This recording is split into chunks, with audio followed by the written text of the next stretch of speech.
Halo teman-teman, kami dari Universitas Bangka Belitung, Fakultas Pertanian, Perikanan, dan Biologi, dan kami berasal dari jurusan Ilmu Kelautan. Di sini kami akan mempresentasikan tentang demokrasi berdasarkan Pancasila.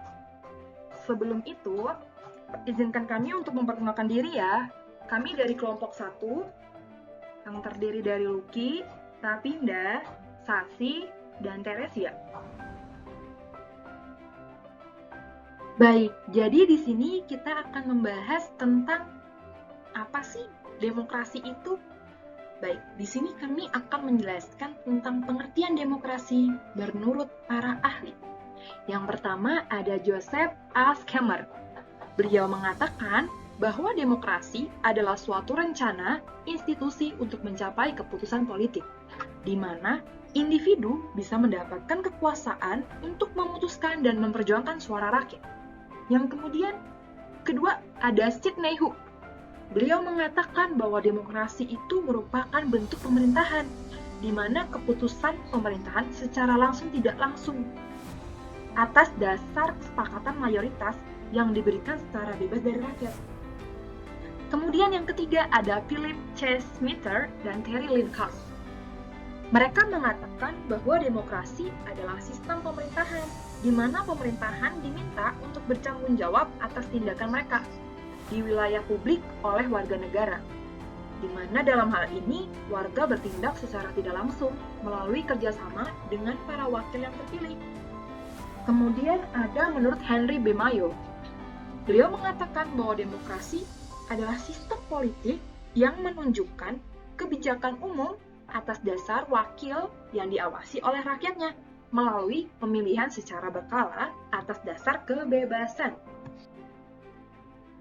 Kemudian, adapun syarat terbentuknya suatu negara demokrasi. Yang pertama, adanya pemilihan umum yang bebas dan adil. Yang kedua, badan kehakiman bebas dan tidak memihak. Ketiga, perlindungan konstitusional. Keempat, kebebasan menyatakan pendapat. Kelima, kebebasan berserikat. Dan yang terakhir, pendidikan kewarganegaraan. Dalam hal ini, adapun prinsip demokrasi. Yang pertama, pengakuan hak asasi manusia. Kedua, pemisahan dan pembagian kekuasaan atau trias politika. Ketiga, pemerintahan menurut hukum. Keempat, jaminan hak individu secara konstitusional. Kelima, badan kehakiman yang bebas dan tidak memilih ikut campur. Keenam, pemilihan umum dan kebersamaan politik bebas. Ketujuh, kebebasan untuk mengumumkan pendapat. Kedelapan, kebebasan untuk berserikat dan berposisi.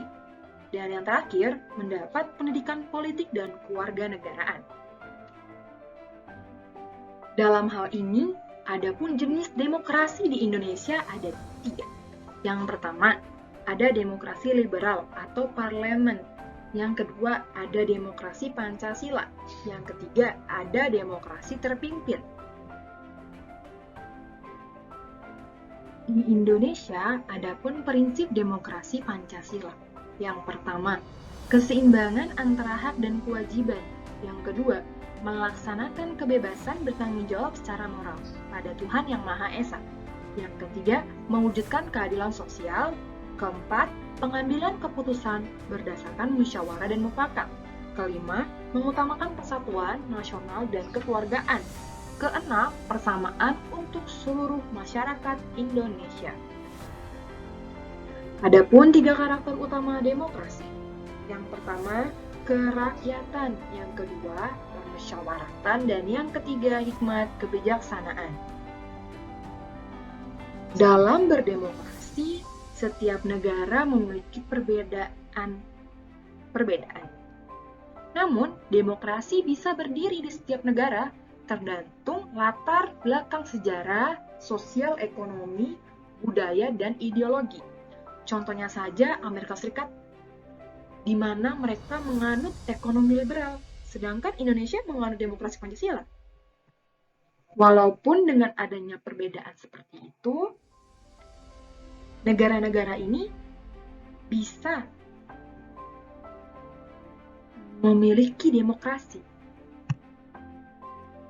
Nah, mungkin itu saja dari presentasi kelompok kami, kurang dan lebih kami mohon maaf. Jika ada pertanyaan, bisa ditanyakan ke kami langsung. Sekian dan terima kasih.